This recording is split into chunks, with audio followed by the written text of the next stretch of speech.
Good morning, guys. Welcome back. So most of you are familiar with the term bread and circus. Bread and circus is basically a control measure implemented by governments, regimes, the powers that be, to keep the people satiated, to keep them appeased, to keep them just happy enough and okay enough that they don't revolt.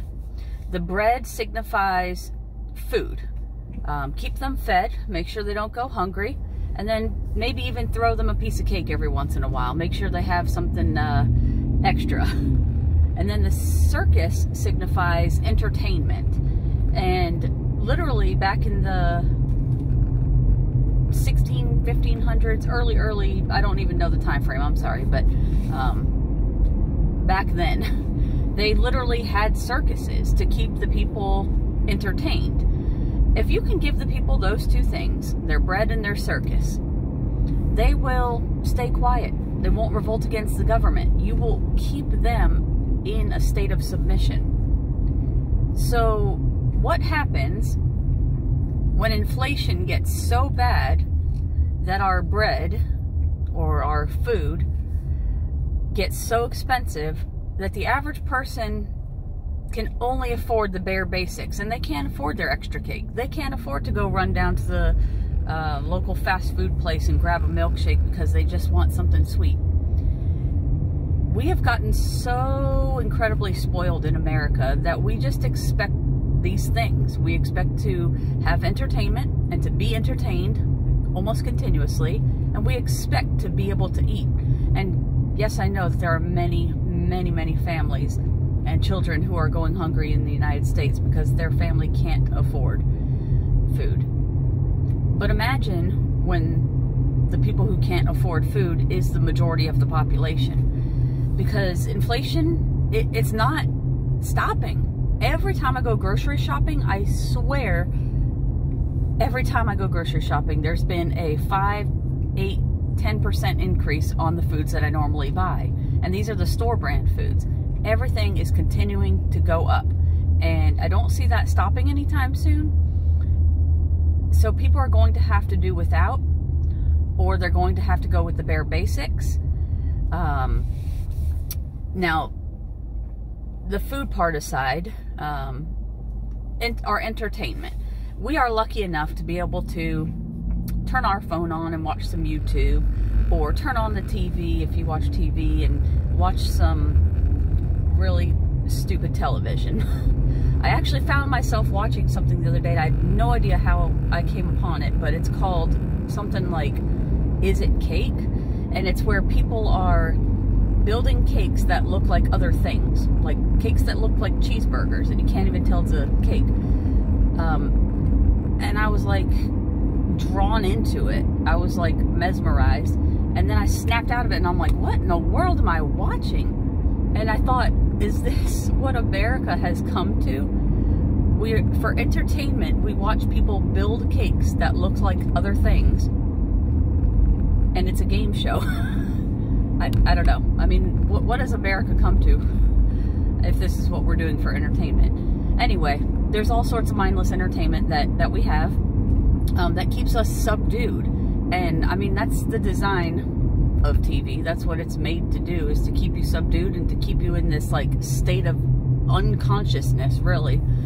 I don't advise you to watch television. Anyway, we are so spoiled that we have these things, and it comes too easy. Well, with inflation and the possibility of more lockdowns, and I know that sounds crazy. We're like thinking, no, there's not, all this stuff is over with COVID and everything. There's not going to be any more lockdowns.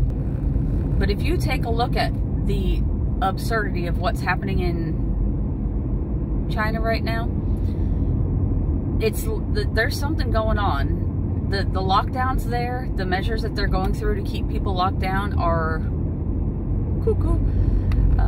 But if you're paying any attention to that, it makes you wonder, is there something else going on? Is there something more severe? Is there a new strain? Is there something else that came out?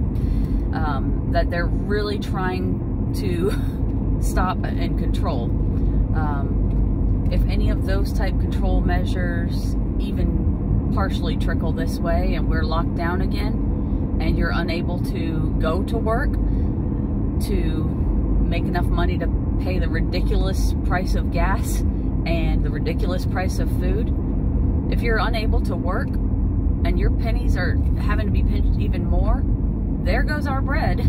There goes the bread part of bread and circus. And then if you are on such a tight budget that you cannot go out and do those entertainment type things like take your kids to the movies, there goes our circus. And you know what happens when both of those are taken away? People will revolt. People will go nuts. The spoiled people in America, and yes, I'm saying we are spoiled. I'm spoiled. You're probably spoiled. If you're watching YouTube on your phone or on your TV, that's spoiled. People won't have it. They're so used to having these comforts of life and food and goodies and entertainment, and if they can't even pay their cable bill anymore, your internet bill anymore, to simply watch TV, and don't have the extra money to go out and buy a treat every once in a while, whatever it might be for you, people are going to go nuts. And there's going to be anger, and there's going to be riots, and there's going to be people causing a ruckus. And that's kind of what I see coming. And you really don't like stress out about it or anything, but just be mindful of the things that may be going on around you. Because the bread and circus is going to be harder and harder to obtain, and that's when the government will lose control. So, yeah, I guess that's all I want to say today, and I'm going to encourage you guys to just keep stocking up so that when food gets so ridiculously priced and you're possibly kept from working and locked down, at least you have food in your house. Get some coloring books, some puzzles, and some board games, because you'll have your own circus. Anyway, guys, have a good day. I'll see you later.